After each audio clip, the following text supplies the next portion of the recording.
साहब, मैं हूं हिमांशु द्विवेदी और स्वागत है आपका हमारी खास पेशकश चर्चा में। चर्चा के तहत लगातार 2 दिन हम कांग्रेस पर ही अपनी बातचीत को केंद्रित रखेंगे। बातचीत पर केंद्रित रहने की वजह यह है कि देश का सबसे पुराना राजनीतिक दल एक बार फिर गुजरात जा पहुंचा है। कांग्रेस का राष्ट्रीय अधिवेशन इस समय गुजरात की राजधानी अहमदाबाद में चल रहा है। उस गुजरात में कांग्रेस का अधिवेशन है जो महात्मा गांधी की जन्मभूमि कर्मभूमि रही और सरदार वल्लभ भाई पटेल की जन्मभूमि कर्मभूमि रही। वो गुजरात जहां से कांग्रेस ने महात्मा गांधी के नेतृत्व में अपने आप को राष्ट्रीय पार्टी के रूप में ही तब्दील नहीं किया, बल्कि राष्ट्र की आवाज के रूप में भी तब्दील कर दिखाया। वो गुजरात जहां से पर जन्मे सरदार पटेल को इस बात का श्रेय दिया गया कि एक बिखरे हुए राष्ट्र को उन्होंने सुव्यवस्थित करते हुए, एकजुट करते हुए भारत का स्वरूप दिया। उस गुजरात में कांग्रेस जा पहुंची है जहां पर 27 साल से लगातार उसके हिस्से में शिकस्त है। और उस गुजरात में कांग्रेस ने अपना राष्ट्रीय अधिवेशन नरेंद्र मोदी के नाम से पहचाना जाता है। नरेंद्र मोदी के मुख्यमंत्री बने रहने के दौरान गुजरात मॉडल को इस तरीके से राष्ट्रीय स्तर पर फैलाया गया कि एक राज्य के मुख्यमंत्री के तौर पर पहचाने जाने वाले नरेंद्र मोदी देश के प्रधानमंत्री के तौर पर अपने आप को लाने में कामयाब हो गए। देश के प्रधानमंत्री के तौर पर नरेंद्र मोदी दिल्ली आ गए, लेकिन भारतीय जनता पार्टी के कब्जे में गुजरात लगातार है। कांग्रेस पार्टी तमाम कोशिशों के बाद भी गुजरात को जीत पाने में नाकाम है। हद तो यह है कि जिस गुजरात में किसी समय कांग्रेस का डंका बजता था, उस गुजरात विधानसभा की 192 सीटों में आज कुल जमा 12 विधायक कांग्रेस के बैनर तले मौजूद हैं। ऐसी प्रतिकूल परिस्थितियों के बीच जब कांग्रेस नए सिरे से खड़े होने की कोशिश में है, 2 साल बाद गुजरात में फिर विधानसभा चुनाव होना है और 2029 को लेकर भी कांग्रेस देश के संदर्भ में नई उम्मीद जगाना चाहती है। ऐसे में कांग्रेस का गुजरात में अधिवेशन क्या कुछ कर दिखाएगा, ये सवाल है। आज अधिवेशन की शुरुआत हुई। मल्लिकार्जुन खड़गे ने उद्बोधन दिया। वो उद्बोधन चर्चाओं में है। खड़गे इस बात पर नाराज हैं कि जो सरदार पटेल हमारे थे वो भाजपा के कैसे हो गए। सरदार पटेल की विचारधारा के विपरीत चलने वाली भारतीय जनता पार्टी सरदार पटेल को अपना कैसे बता सकती है। लेकिन इसके साथ सवाल यह है कि अगर सरदार पटेल कांग्रेस के थे तो वो भाजपा के होने में कैसे कामयाब हो गए, कैसे भाजपा सरदार पटेल के साथ अपने आप को जोड़ पाने में कामयाब हो गई।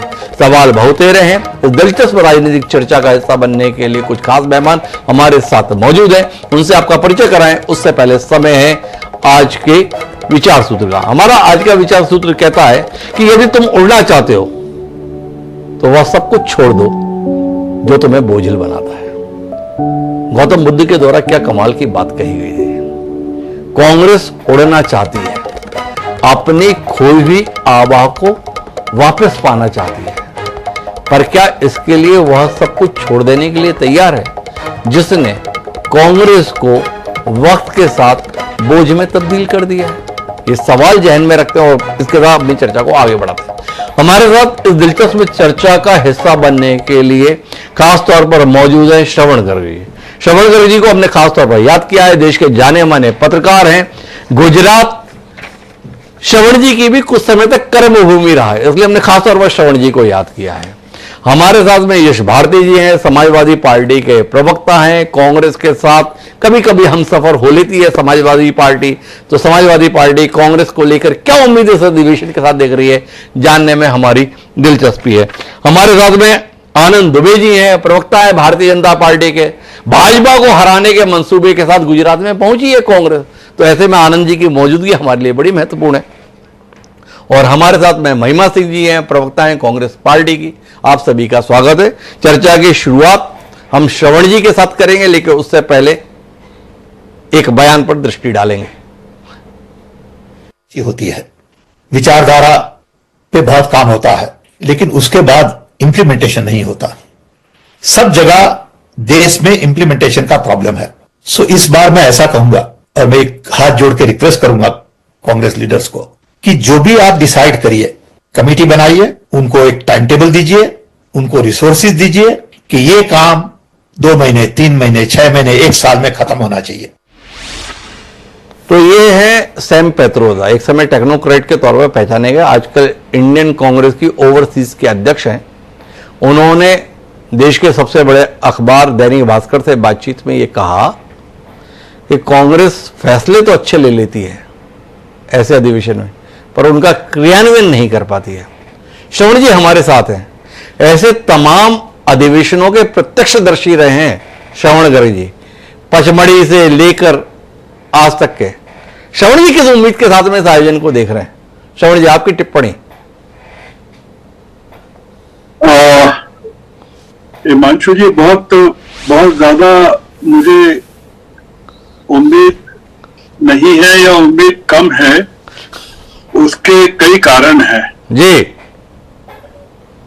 उसके कई कारणों में एक बड़ा कारण यह है कि राहुल गांधी जी ने जब पिछली बार गुजरात आए थे तब उन्होंने ये कहा था कि कांग्रेस के अंदर स्लीपर सेल्स हैं या कांग्रेस में बीजेपी के लोग। अब हमको यह नहीं पता कि उन्होंने जब कहा तब से अब तक कितने बीजेपी के स्लीपर्स को उन्होंने कार्रवाई करके बाहर निकाला या आइडेंटिफाई किया। करीबन 158 लोग आज मौजूद थे एक्सटेंडेड CWC की मीटिंग में। क्या हमको इसमें कुछ नयापन, नए लोग या नए चेहरे नजर आए? क्या नयापन नजर आया?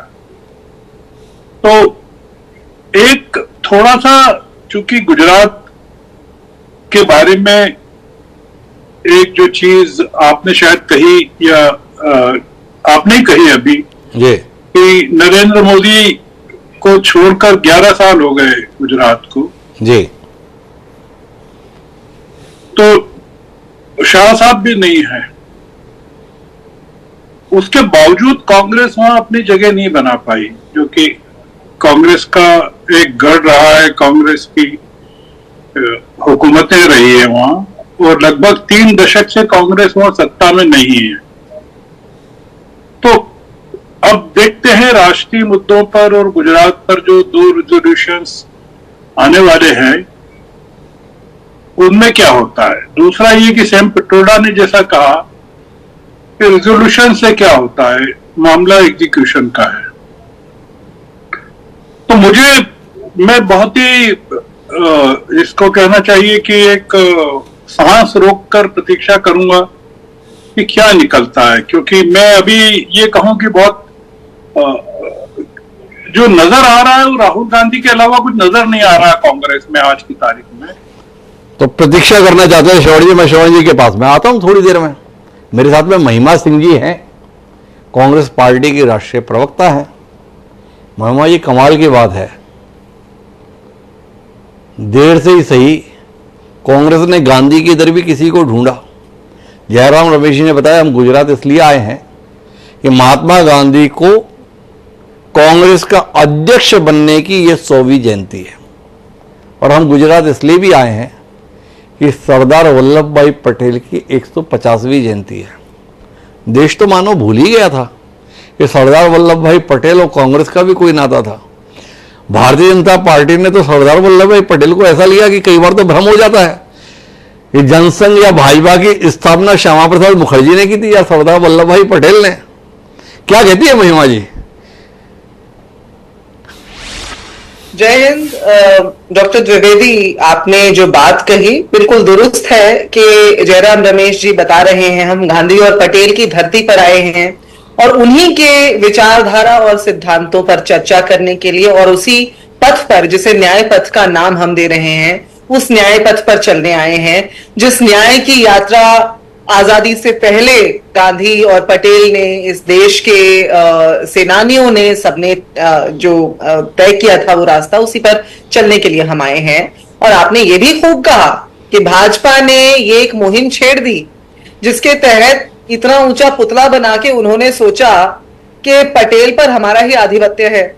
लेकिन जब आप ऐतिहासिक दस्तावेजों को देखते हैं तो पता क्या चलता है डॉक्टर द्विवेदी, कि डॉक्टर पटेल ने तो गांधी हत्या के बाद नाथूराम गॉडसे जिस विचारधारा और जिस संघ से आते थे, उस संघ पर प्रतिबंध लगा दिया था और प्रतिबंध लगाते हुए ये कहा था कि इस देश के अंदर इन नफरत की ताकतों की कोई जगह नहीं है, इसलिए इन्हें प्रतिबंधित किया जाता है। और बाद में फिर जब उन्होंने माफी मांगी और ये एश्योरेंस दिया, तब जाकर के कहीं वो प्रतिबंध कई समय के बाद उसको हटाया गया। तो बहरहाल मैं भाजपा की सामाजिक वैमनस्य की विचारधारा पर ज्यादा गौर ना करते हुए, क्योंकि आज बहुत अच्छा अवसर है हमारे लिए, बहुत उम्मीद का अवसर है हमारे लिए। जैसा मैं अभी श्रवण कुमार जी को सुन रही थी, बहुत वरिष्ठ पत्रकार हैं और उनका बहुत सम्मान करते हुए मैं जरूर कहूंगी कि बिल्कुल ऐसा हो सकता है कि हम बार बार उन्हीं रास्तों पर चलने का प्रयास कर रहे हैं और शायद कहीं ना कहीं विफल भी हो रहे होंगे। लेकिन आज हमने चर्चा की है न्याय पथ के इस अधिवेशन के अंदर किसानों के अधिकारों के संघर्ष के लिए, नफरत छोड़ो भारत जोड़ो की डगर को बढ़ाने के लिए, संविधान सम्मत मौलिक अधिकारों, देश के मेहनतकश मजदूरों, कामगारों के अधिकारों की लड़ाई लड़ने के लिए, संसाधनों के न्यायपूर्ण वितरण के लिए संघर्ष की तैयारी आज शुरू की है। एक बार फिर से सांप्रदायिकता के उन्माद को रोकने के लिए अभी देखा हाल में हमने संसद में किस तरह का वैमनस्य फैलाने का प्रयास किया गया और बार बार किया जा रहा है। और ये जो विभाजन का काम भाजपा कर रही है ना, जो अंग्रेजों से भी ज्यादा बढ़कर के कर रही है, उसको आज हराने के लिए एक बार फिर से संकल्प पूरी कांग्रेस पार्टी ने लिया है। हमारे नेता अहमदाबाद के अंदर इस बैठक को कर रहे हैं और देश भर के अंदर आपको याद होगा इस वर्ष को हमने संगठन का वर्ष घोषित किया है।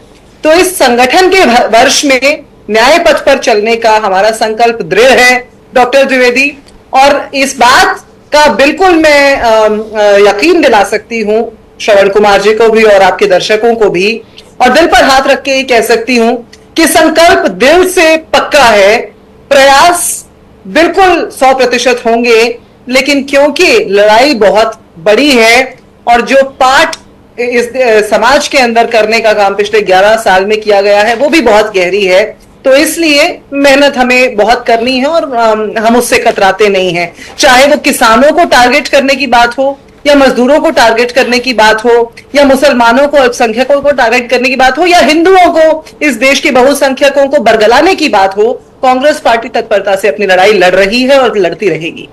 मेरे 3 सवाल हैं आपसे विनम्रता पूर्वक महिमा जी, उसके बाद मैं आनंद दुबे जी के पास आना चाहूंगा। ये सैम पेत्रोजा जी की आप बयान हमने बीच में सुनवाया था कि हम फैसले तो ले लेते हैं पर क्रियान्वयन नहीं कर पाते हैं। आपके क्रियान्वयन के संदर्भ में जनता तो छोड़िए, पार्टी के कार्यकर्ताओं को भी कैसे एतबार हो, यह मेरा पहला सवाल है। उदयपुर के अधिवेशन में पार्टी ने फैसला लिया था कि हम अब एक व्यक्ति एक पद के सिद्धांत का पालन करेंगे और आपके राष्ट्रीय अध्यक्ष सम्माननीय मल्लिकार्जुन खड़गे खुद 2-2 पदों को पूरी शिद्दत के साथ संभाले हुए हैं। वो राष्ट्रीय अध्यक्ष तो संगठन के हैं ही, साथ साथ राज्यसभा में नेता प्रतिपक्ष के पद पर भी बैठे हुए हैं। जब शीर्ष पर बैठा हुआ व्यक्ति अधिवेशन में लिए हुए फैसलों के क्रियान्वयन के प्रति गंभीर नहीं, तो बाकी कार्यकर्ता या नेताओं के संदर्भ में गंभीरता कैसे आई, ये पहला सवाल है। दूसरा सवाल आपसे यह जानने का है कि जिस गुजरात के संदर्भ में आप नाथूराम गोडसे का उल्लेख करके बता रहे थे कि इनकी विचारधारा को मानने वाले व्यक्ति गांधी का हत्यारा रहा, उस विचारधारा से आप पिछले 27 साल से लगातार हार रहे हैं और आखिरी हार तो आपकी इस कदर बुरी हुई जिसमें कुल जमा 17 सीटें आपने जीती और उसमें भी 5 विधायकों को आपने पिछले 3 सालों में खो दिया। आज आपकी कुल 12 सीट है, तो आपके संदर्भ में उम्मीद कैसे जगे। और तीसरा और आखिरी सवाल यह है कि आपकी विचारधारा के रहते रहते आपकी विरोधी विचारधारा ने गुजरात में 2022 के विधानसभा चुनाव में 50% से भी ज्यादा मत हासिल कर लिए। इसके बाद आपकी किसी कोशिश को लेकर आम जनता की उम्मीद बंधे तो क्यों बंधे। 3 सवाल। बिल्कुल सही बात है डॉक्टर द्विवेदी, सवाल आप उठा रहे हैं, आपका कर्तव्य है और मैं उत्तर दूंगी अपने विवेक के अनुसार और जो हालात हैं उनके अनुसार। बड़े गौर से सुनिएगा। पहला सवाल आपने पूछा है कि एक व्यक्ति एक पद की बात हुई थी हमारे चिंतन शिविर में उदयपुर के अंदर। बिल्कुल दुरुस्त है, बात हुई थी, उसे रिजॉल्व भी किया गया और जिस हद तक हो सकता है पार्टी की न सिर्फ नीयत है बल्कि पार्टी की प्रैक्टिस भी है। आप देखेंगे कि ज्यादातर जगहों पर हर व्यक्ति जो है अपना अपना एक एक कार्यभार संभाले हुए हैं। हाँ, आप बात कर रहे हैं राष्ट्रीय स्तर की, आपने उदाहरण दिया खड़गे जी का, तो मैं जरूर ये बात कहना चाहती हूं कि आज इस देश के अंदर राजनीति को जिस स्तर पर भाजपा ले आई है, हमारे सभी दिग्गज नेताओं को तो चुरा करके भाजपा ले जाती है ब्लैकमेल कर करके अपनी वॉशिंग मशीन में धोने के लिए। तो फिर आप बताइए ना कि नेतृत्व पैदा करने में तो दशक बीत जाते हैं। आज ये गांधी और पटेल के ऊपर अपना आधिपत्य स्थापित करने की कोशिश कर रहे हैं, उनका नाम आजकल में नहीं बना। जिस दौर में वो सड़कों पर यात्राएं कर रहे थे ना, स्वतंत्रता का संग्राम चल रहा था, उस दौर में ये जो संघ के लोग हैं ये ब्रितानियों के साथ, सेना के साथ मिलकर के भारत के ही खिलाफ षड्यंत्र रच रहे थे। तो ऐसे में जब पार्टी के पास सीमित नेतृत्व रह जाता है, क्योंकि भाजपा सेंध मारती है दूसरी पार्टियों के नेतृत्व में, खास तौर से कांग्रेस के नेतृत्व में, क्योंकि उनकी जो चोरी की आदत है ना, जो पीछे से छुरा घोंक करके काम करने की आदत है, उसके चलते हाँ कुछ सीमाएं हुई हमारी, और उन सीमाओं के कारण जाहिर सी बात है कि जो बहुत सारे कार्यभार हैं उन्हें संभालना आवश्यक है, नेतृत्व आवश्यक है। तो ऐसे में बहुत सारे फैसले पार्टी को समय को देखते हुए और स्थितियों को, परिस्थितियों को देखते हुए करने पड़ते हैं। तो जिसको मैं और पार्टी के कार्यकर्ता गलत भी नहीं मानते, बल्कि हम सराहते हैं कि हमारे पार्टी के जो नेता हैं वो इतना अपना समय, खड़गे जी की उम्र यदि आप देखेंगे और उनकी सेहत देखेंगे, हम देखते हैं किस तरीके से वो पार्टी के प्रति तत्पर हैं, डेडिकेटेड हैं। आपका दूसरा सवाल डॉक्टर द्विवेदी, आपने कहा कि विचारधारा भाजपा की जो है उससे हम हारते जा रहे हैं। पहले उत्तर में मैंने जो हॉर्स ट्रेडिंग की बात की ना, उसी बात से ये बात जुड़ जाती है कि ये विचारधारा से हार नहीं है, ये एक सिस्टम से हार है जो पिछले 11 वर्षों में कांग्रेस की हार ये देश देख रहा है। वो जो सिस्टम है उसको हमने चुनाव आयोग के सामने बहुत बार उठाने का प्रयास किया। अंततः अब जाकर के चुनाव आयोग को ये मानना पड़ा कि हाँ त्रुटियां हैं और इन त्रुटियों को हम दुरुस्त करने की ओर बढ़ेंगे। अब उम्मीद करते हैं जल्दी ही बढ़ेंगे और इसका कुछ सॉल्यूशन इस देश की जनता को मिलेगा। और उम्मीद है चुनाव आयोग ये भी बताएगा कि जो हानि हुई है इस देश के वोटर की, उसकी भरपाई चुनाव आयोग कैसे करेगा। क्योंकि यदि एक एक नंबर के ऊपर 40-40 वोटर पंजीकृत हैं, तो ऐसे में जो चुनाव के नतीजे आए हैं, जो महाराष्ट्र के अंदर इतने सारे वोटर जितने 5 साल में नहीं बढ़े थे 5 महीने में बढ़ गए, तो उसके नतीजे के तौर पर जो वोटर के साथ प्रतिघात हुआ है, विश्वासघात हुआ है, उसकी भरपाई चुनाव आयोग या भाजपा कैसे करेंगे। आपने तीसरा सवाल पूछा कि गुजरात चुनाव के नतीजे क्या हुए थे। मैं बस आपको एक ही उदाहरण याद कराऊंगी, गुजरात चुनाव के दौरान का एक ही वाकया याद कराऊंगी, उसके बाद आप तय कीजिएगा कि ये जो जीत हो रही है किस तरह से हो रही है।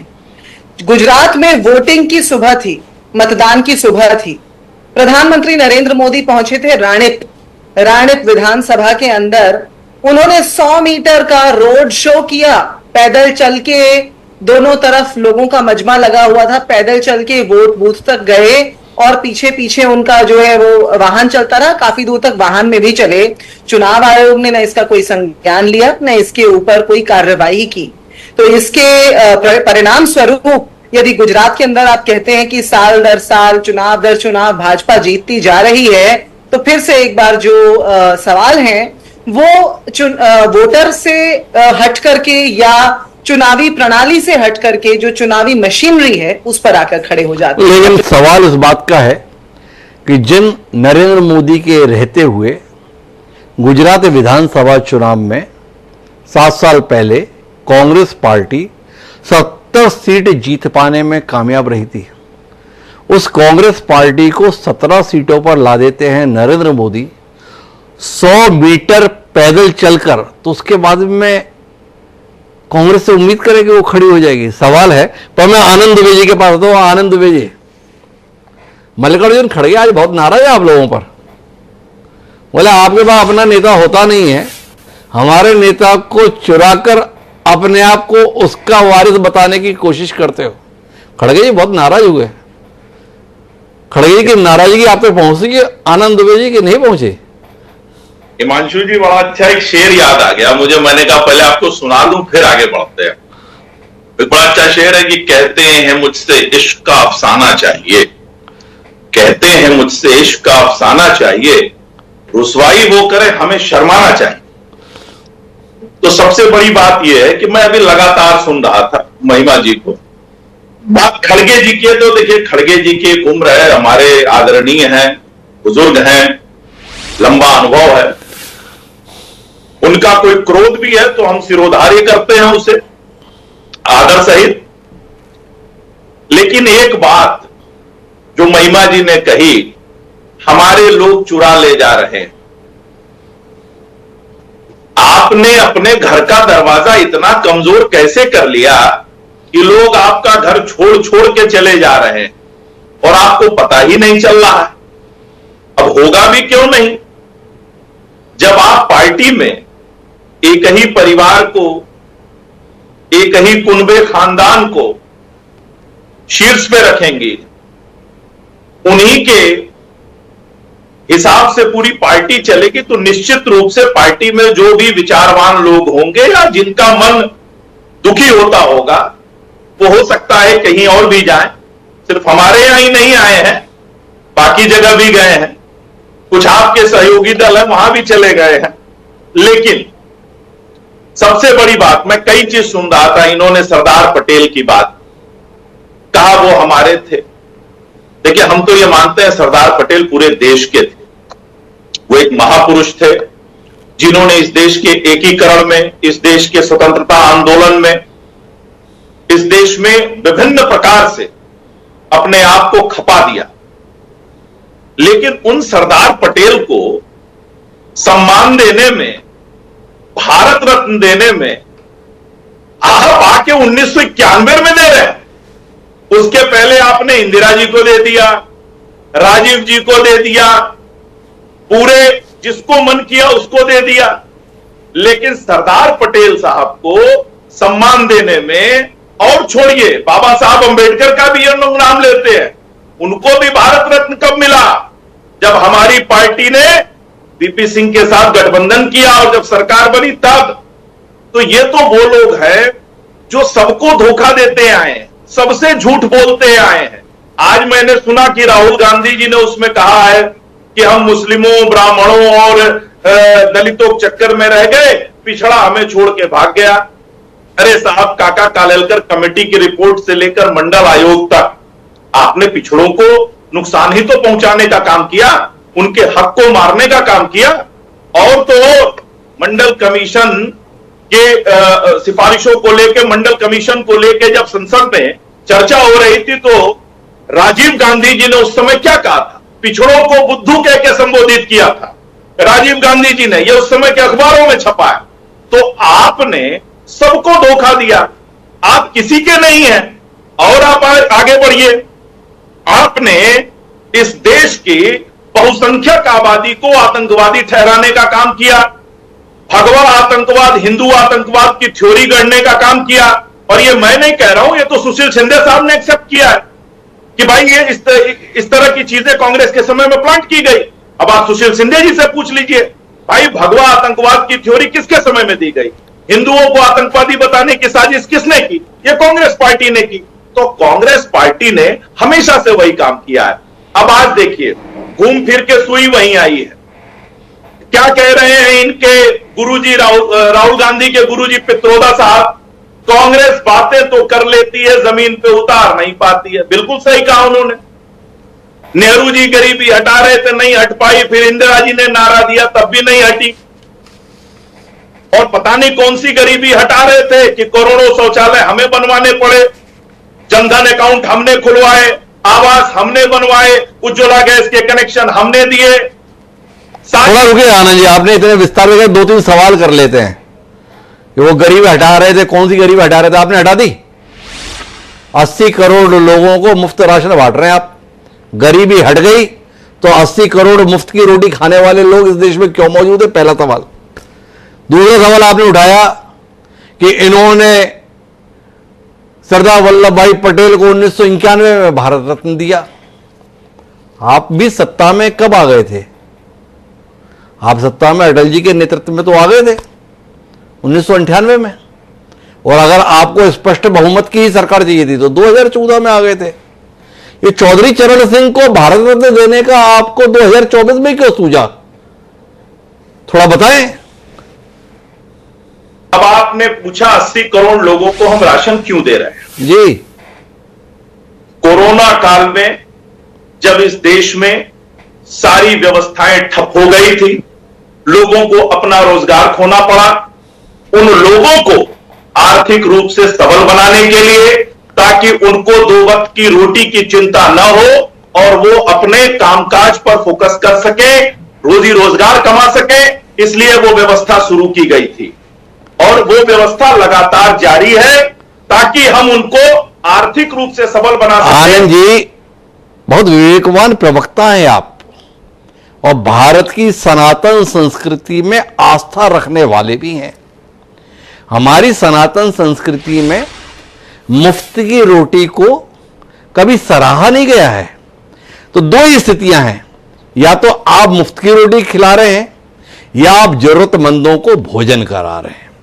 अगर देश की 140 करोड़ आबादी में 80 करोड़ लोग जरूरतमंद के आधार पर भोजन पाने के लिए मजबूर हैं, तो क्या वाकई आप कांग्रेस को कोसने के अधिकारी हैं, या आपको अपने संदर्भ में भी आत्ममूल्यांकन करना पड़ेगा? ये पहला सवाल। और दूसरा, आपने बताया नहीं वो चरण सिंह आपको 2024 में क्यों याद आए, बताओ ना जरा। मुझे पूरा कंप्लीट कर लेने देंगे तब तो मैं बोलूंगा, अभी मैंने बोला नहीं तब तक आपने दूसरा उस पर वो कर दिया। जी देखिए, चाहे कर्पूरी ठाकुर साहब हो, चाहे चौधरी चरण सिंह जी हो, चाहे स्वामीनाथन जी हो, और यहां तक तो छोड़ दीजिए नरसिम्हा राव जी हो या प्रणब मुखर्जी जी हो, सबको सम्मान देने का काम हमने ही किया है, इन्होंने नहीं किया है। इन्होंने तो नरसिम्हा राव जी के पार्थिव शरीर को कांग्रेस मुख्यालय में भी नहीं आने दिया। तो हम सबका सम्मान करते हैं, क्योंकि हमारा काम है सबका साथ, सबका विकास, सबका विश्वास, और उसी नारे को लेकर भारतीय जनता पार्टी आगे बढ़ती है, उसी नारे को लेकर हम सरकार चला रहे हैं, और हम आज भी कहते हैं हम सबका सम्मान करते हैं। आप सूची उठाकर देखिए ना, जिस तरह से पद्म पुरस्कारों की सूची है, हमने गांव से, गिराव से, खेत से, खलिहान से हर उस व्यक्ति को सम्मान देने का काम किया है जिसने भारत में कोई ना कोई कंट्रीब्यूशन किया है किसी भी क्षेत्र में। तो कुल मिलाकर सवाल का उत्तर नहीं मिला कि चौधरी चरण सिंह को कुल मिलाकर सम्मान अटल जी के दौर में क्यों नहीं मिला, 2014 से लेकर 2024 तक क्यों नहीं मिला, और एन लोकसभा चुनाव के पहले क्यों मिला। सवाल अनुत्तरित रह गया आनंद जी मेरा। लेकिन मेरे साथ में यश भारती जी हैं, किस उम्मीद के साथ देख रहे हैं गुजरात को, इसके संदर्भ में जानने में बड़ी दिलचस्पी है। भाजपा को कोई उम्मीद नहीं कांग्रेस से कि कुछ खड़ा कर पाएगी, आपको कुछ उम्मीद कि कांग्रेस उत्तर प्रदेश में आपकी किसी मदद के लायक बन पाएगी? नहीं डॉक्टर साहब, जब हम सहयोग करते हैं या सहयोग लेते हैं तो समाजवादी पार्टी राष्ट्रीय अध्यक्ष माननीय अखिलेश यादव जी पूरे दिल के साथ करते हैं, पूरे मजबूती के साथ साथ देते हैं और साथ लेते हैं। ये आपने विधानसभा चुनाव में भी देखा होगा, लोकसभा चुनाव में भी होगा, 2019 के लोकसभा में भी देखा होगा। जब भी सहयोग लेते और देते हैं पूरी मजबूती के साथ देते हैं, किसी तरीके शंका शुबा रखते नहीं। अब ये सामने वाली पार्टी के ऊपर है कि उसका मन क्या है, मस्तिष्क क्या कह रहा है, साथ आना है या दिखावा करना है, ये सब चीजें सामने आ रही। जैसा ओपी राजभर साहब ने किया, संजय निषाद जी की पार्टी ने किया, और सब चीजें हैं सामने। ये खुद ही भारतीय जनता पार्टी के ऊपर क्या आरोप लगाते थे और अब किस तरीके से भारतीय जनता पार्टी के साथ खड़े हुए। आपके विषय की जो चर्चा चल रही थी, मैंने कांग्रेस पार्टी के साथी को भी सुना और बीजेपी का भी सुना। मुझे बड़ा कुछ दिन ऐसे होते हैं जब बड़ा आश्चर्य लगता है अखबार पढ़ने में, इलेक्ट्रॉनिक मीडिया को देखने में, जब मैं देखता हूं कि भारतीय जनता पार्टी जिनको गद्दार बोलती थी, जिनको दगाबाज बोलती थी, और फिर अपने कार्यालय में उनकी फोटो लगा के माल्यार्पण करती है, जैसे सिंधिया राजवंश। जब तक ज्योतिरादित्य सिंधिया मध्य प्रदेश में मजबूती के साथ कांग्रेस के साथ खड़े थे, वो गद्दार थे, और माधवराव सिंधिया का नाम नहीं लिया जाता था भारतीय जनता पार्टी में। जैसे ज्योतिरादित्य सिंधिया भारतीय जनता पार्टी के अंदर आ गए, माधवराव सिंधिया की जयंती और पुण्यतिथि बनना शुरू हो गई भारतीय जनता पार्टी के कार्यालयों में। और वो सिंधिया, माफ करो महाराज, हमारे नेता शिवराज नारा दिया गया था। अब चुने हुए सांसद केपी यादव को, जिसने सिंधिया को हराया, उनका टिकट काट के सिंधिया को टिकट दे दिया जाता है। यह महापरिवर्तन आपको भारतीय जनता पार्टी में देखने को मिलता है। ऐसे बहुत बड़ी श्रृंखला है। पूर्व मुख्यमंत्री बहुगुणा जी का देखे, उनकी बेटी और उनके बेटे को देखे, जिनको तमाम आरोपित उत्तराखंड की आपात समय पे लगाया भारतीय जनता पार्टी ने, भ्रष्टाचारी का सब चीजें कहा। महाराष्ट्र में देखे चक्की पीसने के साथ, तो आप सब भी जानते हैं कि चक्की पिसवा रही थी, भ्रष्टाचार के घोटाले बता रही थी, जिनके ऊपर आरोप लगाते थे, जैसे ही भारतीय जनता पार्टी में आते हैं उनसे बड़ा समझदार। यश, मैं माफी के साथ बीच में हस्तक्षेप कर रहा हूं। भाजपा क्या करती है आज का मेरा विषय नहीं है, कांग्रेस कैसे उभरेगी ये विषय है। जिस कांग्रेस की उत्तर प्रदेश में तूती बोलती थी वो आपके भरोसे रहती है। ये कांग्रेस की वर्तमान स्थिति है। गुजरात में कांग्रेस अधिवेशन कर रही है, उस अधिवेशन से आपकी क्या उम्मीद है? भाजपा को छोड़िए ना, भाजपा में फिर बात कर लेंगे।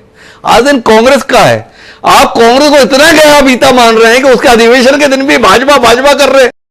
क्यों हो जा रहे हैं?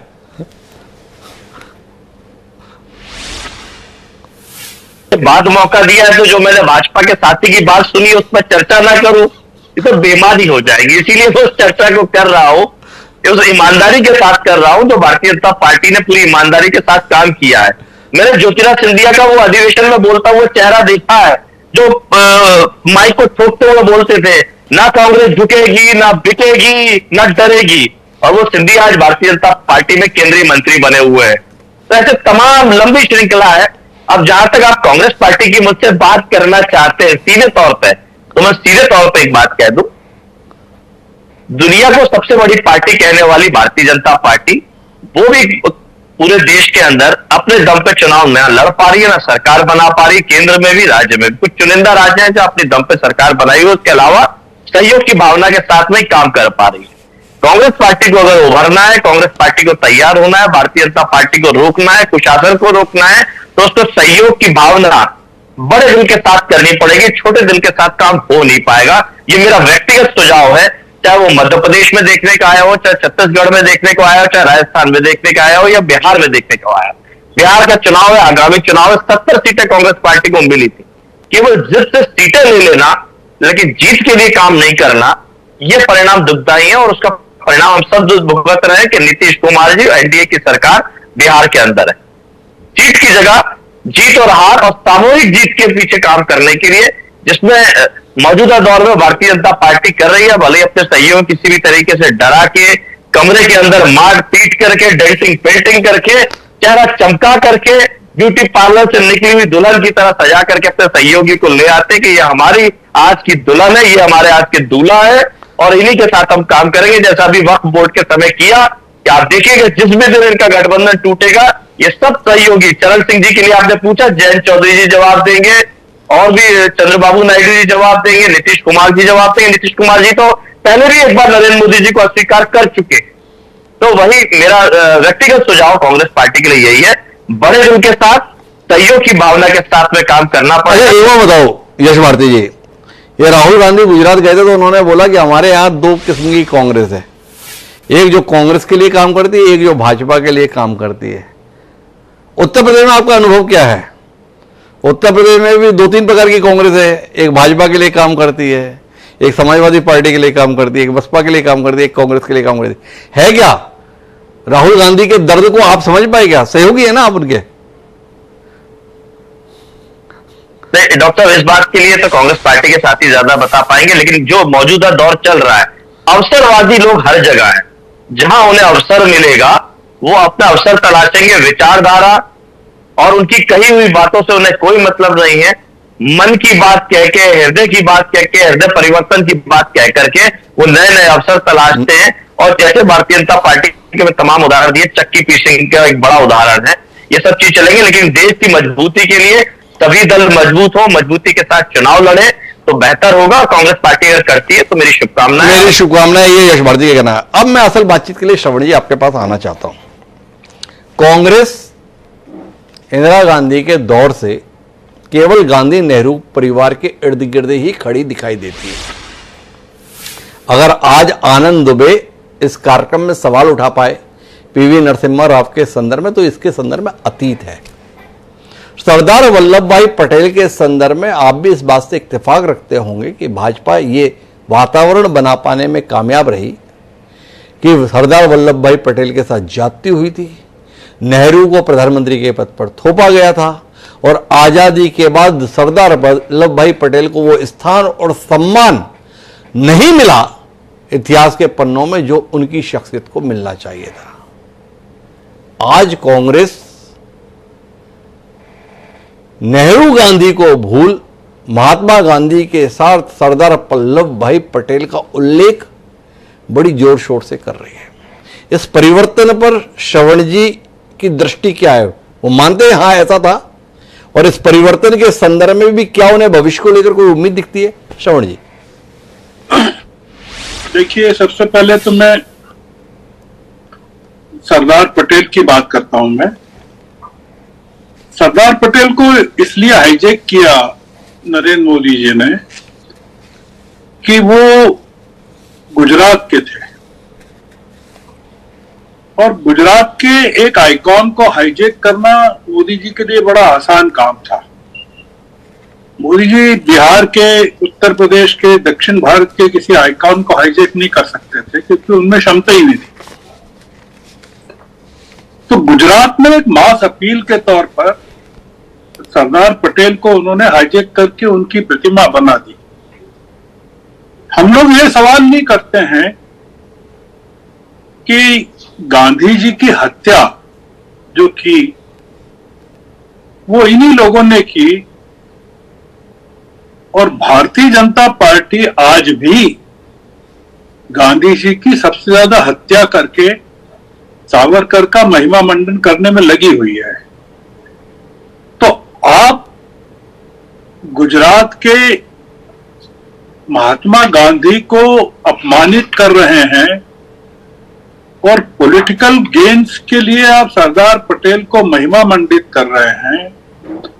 यह आपका पाखंड है और देश इसको जानता है, गुजरात का आदमी जानता है कि आप किस तरह से राजघाट पर कर रहे हैं, गांधी निधि में कर रहे हैं, साबरमती आश्रम में कर रहे हैं, बनारस में कर रहे हैं, सेवाग्राम में कर रहे हैं। तो इसलिए मैं ये जो इन्होंने जो हाईजैक किया है ये पॉलिटिकल रीजन से किया है कि एक गुजरात प्राइड के तौर पर वो सरदार पटेल को गुजरात में खड़ा करना चाहते हैं। सरदार पटेल को लेकर कोई ऑल इंडिया में इमेज वो खड़ी करना चाहते हो, मैं उसको नहीं मानता। और सरदार पटेल को लेकर भी कांग्रेस अगर इतनी जागरूक हुई है तो वो इसलिए हुई है कि वो गुजरात पहुंचे हैं और गुजरात में अखिल भारतीय अधिवेशन कर रहे हैं।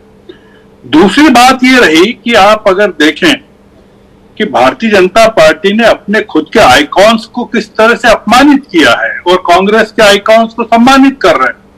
आप पूछिए लाल कृष्ण आडवाणी का क्या कर रहे हैं, आप पूछिए कि शांता कुमार का क्या कर रहे हैं, आप पूछिए कि मुरली मनोहर जोशी कहाँ है। मैं आपको 10 लोगों के नाम बता देता हूं जिनका जनसंघ के जमाने से कंट्रीब्यूशन रहा इस पार्टी को खड़ा करने में। वो लोग कहाँ हैं इस समय और क्यों हैं? अगर आपको कांग्रेस में बड़ी बड़ी विभूतियां नजर आ रही हैं तो आपसे पूछ सकते हैं कि आपने बीजेपी में आपके पास जो विभूतियां थी उनका क्या किया। देखिए, मैं हिमांशु जी दूसरे सवाल पर आता हूं जी। गुजरात में कांग्रेस के जमावड़े से बहुत उम्मीदें हैं। 2 चीजों के कारण है। एक तो यह कि राहुल गांधी ने जो पिछली बार कहा था कि हम संगठन को खड़ा करना चाहते हैं आने वाले 40, 50, 100 सालों के लिए, उन्होंने 2-3 चीजें कही थी गुजरात में जब वो पिछली यात्रा पर आए थे। 3 चीजें, एक तो एआईसीसी होने वाला है, दूसरा बीजेपी के लोग कांग्रेस में हैं, और तीसरा ये कि चुनाव हमारे सामने आदर्श नहीं है, हम लोग तो संगठन को खड़ा करना चाहते हैं। मैं गुजरात में, अहमदाबाद में ये जो मिले हैं तीसरी बार कांग्रेस का संगठन बनने के बाद, कांग्रेस बनने के बाद 140 सालों में ये गुजरात में 6ठा सम्मेलन है और अहमदाबाद में तीसरा है, जैसा कि बताया जयराम रमेश ने जी। यहां से हमको क्या मिलता है, क्या लेके जाते हैं? आपने उदयपुर का एक जिक्र किया कि उदयपुर में क्या तय किया था हमने।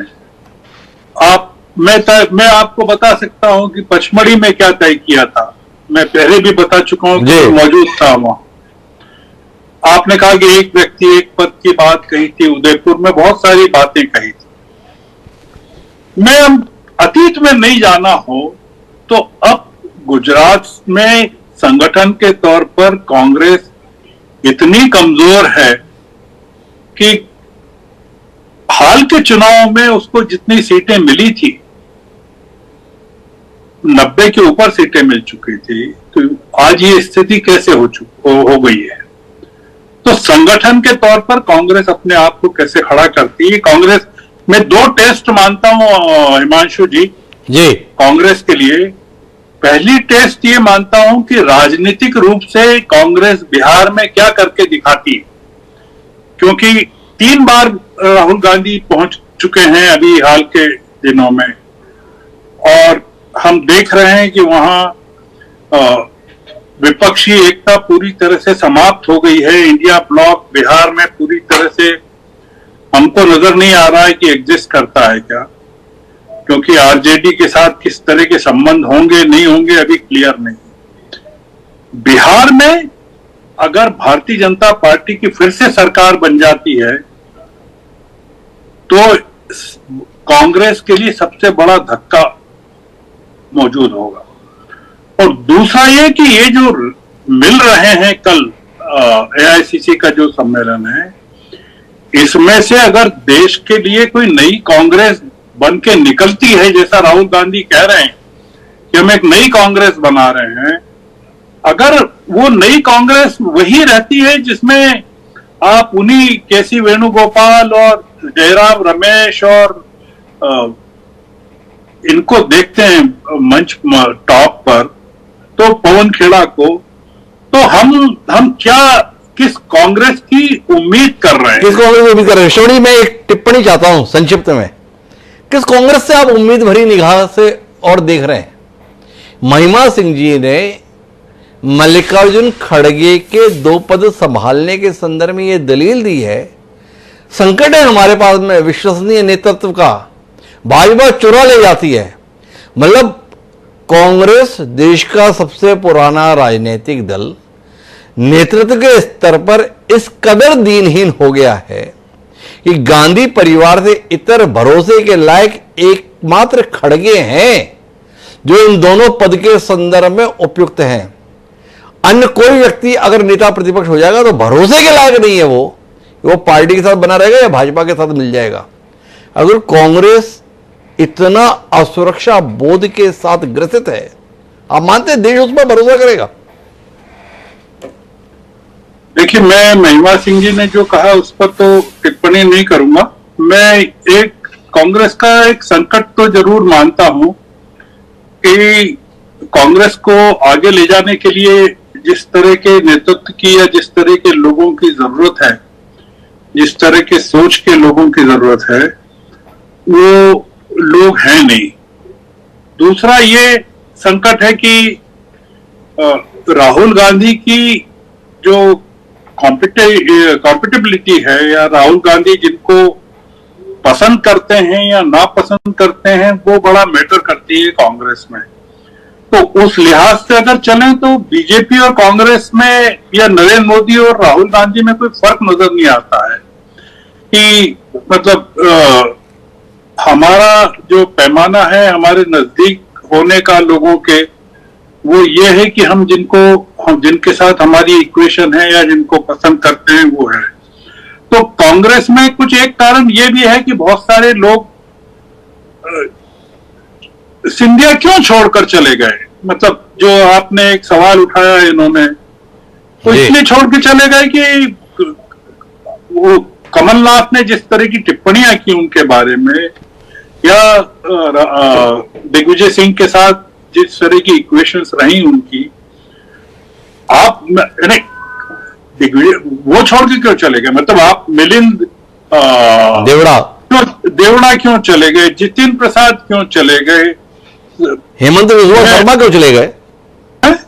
हेमंत बिस्वा शर्मा चले गए। हेमंत बिस्वा शर्मा क्यों चले गए? मैं बहुत सारे नाम, ये सब नौजवान लोग हैं, मतलब ये मतलब, और कोई ऐसा नहीं है। यह ग्रुप जो 23 क्यों बना, क्यों आखिर उसकी बुनियाद में क्या रहा? ये कपिल सिब्बल जैसे लोग नाराज क्यों रहे? तो एक जो कांग्रेस के किसी अधिवेशन में इस चीज पर विचार हो कि भाई हमसे लोग नाराज क्यों होते हैं, या बीजेपी उनको हाईजेक करके क्यों ले जाती है? श्रवण जी ने यह सवाल उठाया, महिमा जी के पास इसका उत्तर है क्या? राहुल गांधी से भरोसा कैसे करें? जो उनके भरोसेमंद माने जाते थे वो सबके तो भरोसे टूट गए और सब सामने वालों के साथ मिल गए। महिमा जी, जो अपने थे वो अपने ना रहे, परायों से अपनों की उम्मीद कैसे करें? बिल्कुल उत्तर है डॉक्टर द्विवेदी। और थोड़ी देर पहले जो भाजपा के प्रवक्ता कह रहे थे उस बात से शुरू करते हुए श्रवण जी की बात पर आऊंगी।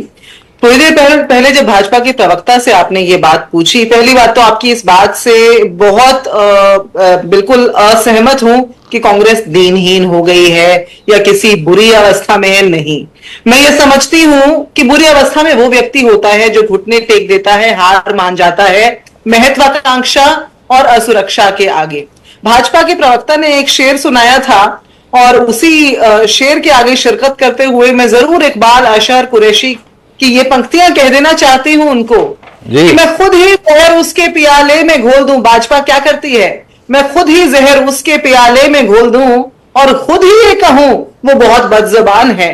तो ये भाजपा का काम है। ये भाजपा जो घुसपैठ की दलील हर चुनाव में देती रहती है, ये सरकार होते हुए इसका मतलब देश के दरवाजे इतने कमजोर कर चुके हैं। ये हमारी पार्टी के बारे में सवाल कर रहे हैं कि आपके दरवाजे इतने कमजोर हैं क्या कि आपकी पार्टी में घुसपैठ हो जाता है?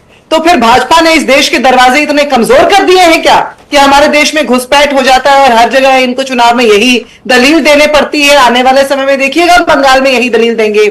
अब श्रवण कुमार जी जो बात कह रहे थे, बड़े सम्मान के साथ फिर से दोबारा मैं उनको यही बात कहूंगी कि महत्वाकांक्षा और सुरक्षा, ये दो ऐसी बातें हैं, ये दो ऐसे कारण हैं जिनके कारण भाजपा कांग्रेस के अंदर बना बनाया रेडीमेड नेतृत्व ले जा पाने में सक्षम है। इनकी वॉशिंग मशीन चलती है और फिर चाहे वो हेमंत बिस्वा शर्मा हो, चाहे वो नीतीश राणे हो, चाहे वो जो है अजीत पवार हो, ये जितने बड़े बड़े नेता कांग्रेस ने पैदा किए, चाहे वो अशोक चौहान हो, आपको याद होगा क्या हुआ था। तो ये भाजपा जो है सेंधमारी की एक्सपर्ट हो चुकी है और इसीलिए कुछ लोगों को असुरक्षा के चलते, जिनको बहुत जल्दी बहुत ज्यादा तरक्की चाहिए, उनकी महत्वाकांक्षाओं के चलते भाजपा की दूरबीन लगी रहती है पार्टियों के अंदर, खास तौर से कांग्रेस के अंदर, क्योंकि नेतृत्व की घनिष्ठता इसी पार्टी के अंदर है। क्योंकि भाजपा जानती है कि जो लाए थे तूफान से कश्ती निकालकर वो यही कांग्रेस पार्टी है, तो इसलिए इनकी नैया पार लगाने के लिए भी इन्हें कांग्रेस पार्टी। आपने आपत्ति जताई कि दीनहीन बोला, मेरी इस पे आपत्ति है।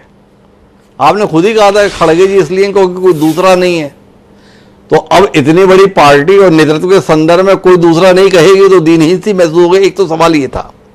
दूसरा, आपसे ये जानना चाहता हूं कि 1967 में तमिलनाडु से बाहर हुए, आज तक बाहर है, अपना मुख्यमंत्री नहीं है। बिहार से कब से बाहर हैं, उत्तर प्रदेश में कब से बाहर हैं, और तो और जिस गुजरात में बैठे हैं वहां से कब से बाहर है। क्या ऐसा चमत्कार कर देंगे गुजरात के अधिवेशन से कि बाहर आ जाएगी इन उजाड़ जगहों पर? ये जानने में दिलचस्पी है महिमा जी, आपकी भी होगी, थोड़ा हमसे साझा कीजिए ना उस उम्मीद को।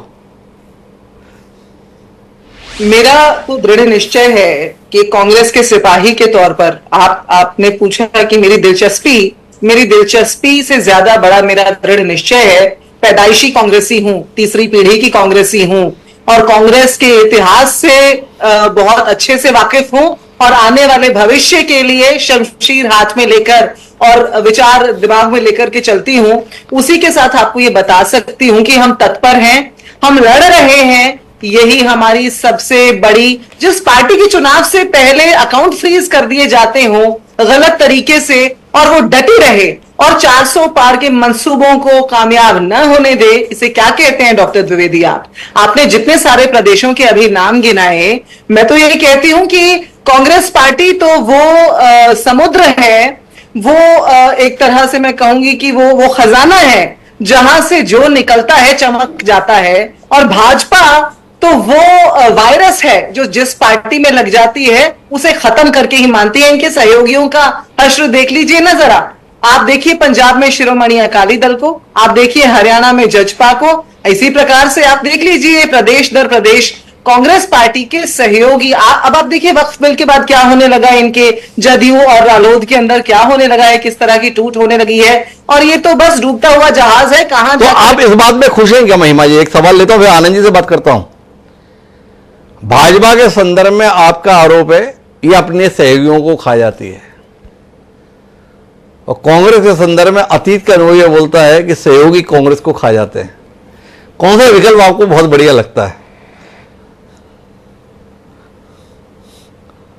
जी महिमा जी।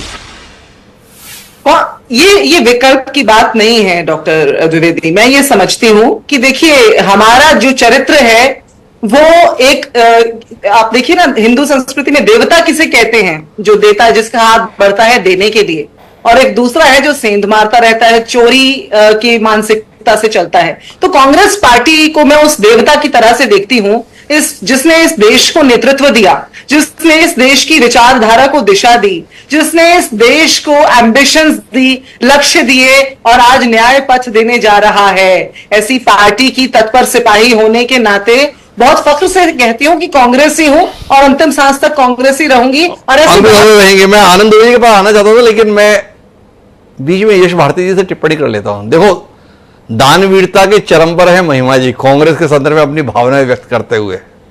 कौन से राज्य आपके निशाने पर हैं? कांग्रेस के संदर्भ में अनुभव यह बोलता है जहां पर भी कांग्रेस को सहयोगी ले लो, कांग्रेस की जगह सहयोगी दल ले ही लेता है। समाजवादी पार्टी भी अपना विस्तार अन्य राज्यों में करने के लिए बड़ा प्रयत्नशील रहती है। क्या बोलते हो यश भारती जी? कांग्रेस की दानवीरता समाजवादी पार्टी को उत्तर प्रदेश की सीमाओं से पार अन्य जगहों पर स्थान दिला सकती है। कांग्रेस बहुत उदार मानसिकता में, क्या कहते हैं? जी देखिए, मैं पहले भी सुझाव दे चुका हूं, शुभकामना भी दे चुका, वो अपना विस्तार करें, मजबूत बने, लेकिन सहयोग की भावना लेनी पड़ेगी। जिस तरीके का मौजूदा माहौल है, एक दूसरे के सहयोग के साथ चलना पड़ेगा और तभी काम चल पाएगा। आप देखिए, मध्य प्रदेश में सभी कह रहे थे कि कांग्रेस पार्टी की सरकार बनेगी, और कितने बड़े अंतर से कांग्रेस पार्टी को नुकसान हुआ। छत्तीसगढ़ में भी हुआ, अन्य जगह भी हुआ।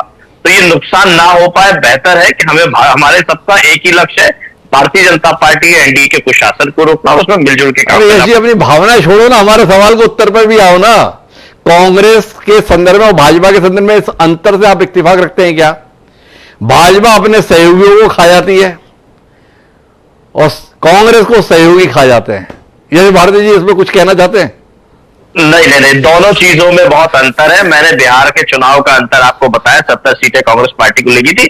यहाँ इंडिया गठबंधन में कोई किसी को खा नहीं रहा, लेकिन भारतीय जनता पार्टी निश्चित तौर में अपने सहयोगी और अपने नेताओं को, गुजरात की बात चल रही है। अरे आप देखो ना यश जी, वो तृणमूल कांग्रेस का सहयोगी बने थे पश्चिम बंगाल में, कांग्रेस का नाम लेवा नहीं रह गया। आप देखो ना यश जी, ये आपको उत्तर प्रदेश में भी, मतलब आपकी कृपा है जितना भी कांग्रेस को मिल जाए। बिहार के संदर्भ में आप अभी से ही इनके पर कतर दे रहे हो, बार बार 70 सीटों को उल्लेख करते हुए कि इस बार 70 के चक्कर में पड़ा 35-30 में से संतुष्ट हो जाना। क्या कहते हो आप? कांग्रेस को लेकर अब उम्मीद यही है कि वो बैसाखी बनी रहे, खुद शख्सियत बनने की कोशिश ना करे। जी यश जी। नहीं, ये देखिए, जब व्यापार में सहयोग करते एक दूसरे, ज्वाइंट वेंचर करते हैं, तो ज्वाइंट वेंचर एक अलग चीज और टेक ओवर एक अलग चीज होती है। Bharatiya Janata party joint venture करके टेक ओवर कर लेती है, क्योंकि व्यापारी पार्टी है। और हम यहाँ राजनीतिक सहयोग की बात कर रहे हैं, ये ज्वाइंट वेंचर करके टेक ओवर करने वाली पार्टी को, जो व्यापार करती है चीज, उसको खत्म करने की। जैसे उन्होंने अपनी पार्टी के लोगों को गुजरात में खत्म कर दिया। गुजरात में आप कोई बड़ा नाम बता दीजिए। कोई गुजरात में बड़ा नाम बताइए। मैं आखिरी टिप्पणी आनंद जी से लेना चाहता हूं। आनंद जी क्या कहते हैं? गुजरात में राहुल गांधी, जिसका उल्लेख श्रवण जी कह रहे थे, स्लीपर सेल के संदर्भ में चेता के गए थे, क्या किया आपने इस दौरान? स्लीपर सेल की संख्या बढ़ा दी है या स्लीपर सेल को विड्रॉ करके? नहीं, राहुल गांधी जी खुद ही स्लीपिंग मोड में रहते हैं और उनका सेल खत्म हो चुका है, आप ये समझिए। तो इसलिए उनको पार्टी में अपने भी स्लीपर सेल नजर आता है और तमाम चीजें नजर आती हैं। इन्होंने एक बड़ी अच्छी बात अभी कही, ज्वाइंट वेंचर और टेक ओवर। अरे उत्तर प्रदेश ने देखा है भाई, आपने ज्वाइंट वेंचर किया, फिर फ्रैक्चर करने की नौबत आ गई। आपने बहन जी के साथ क्या किया ये सबको पता है। आपने केशव देव मौर्य जी की गाड़ी छीन ली, उनको अपमानित किया, ये भी सबने देखा है। और सबको तो छोड़ दीजिए भाई साहब, आपने परिवार की क्या हालत कर दी थी मंच पे सबके सामने, किस तरह की मारापीटी की स्थिति बनी, ये भी सबने देखा है। अब मुझे बोल लेने दीजिए।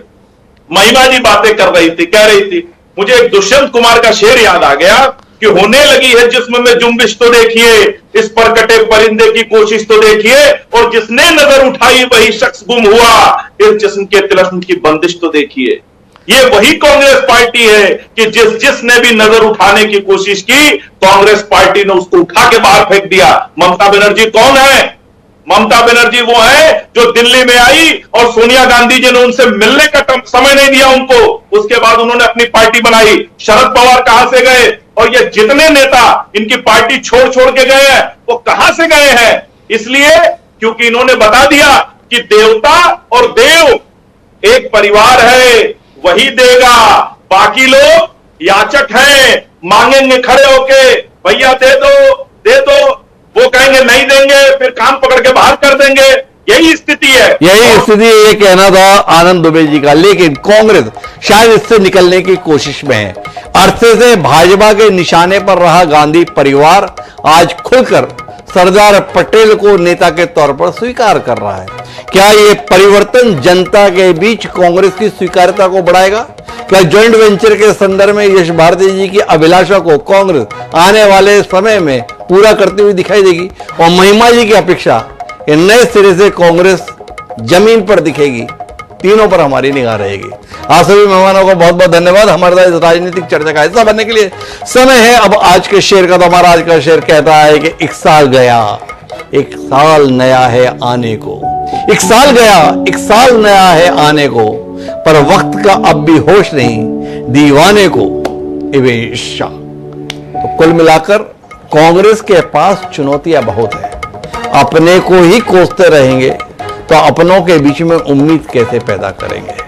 और जो फैसला लेंगे उसके क्रियान्वयन की संभावनाओं पर अगर अपने ही सवाल उठाते रहेंगे तो फिर लोग भरोसा कैसे करेंगे? इसके उत्तर कांग्रेस को अपने अधिवेशन में खोजने होंगे। क्या कांग्रेस इन उत्तर को खोज पाएगी? इस बार निगाह रखेंगे और अब आपसे याद लेंगे। कल फिर मिलेंगे कांग्रेस के अधिवेशन पर ही चर्चा के तहत। मुझे दी याद, साथ बढ़ा।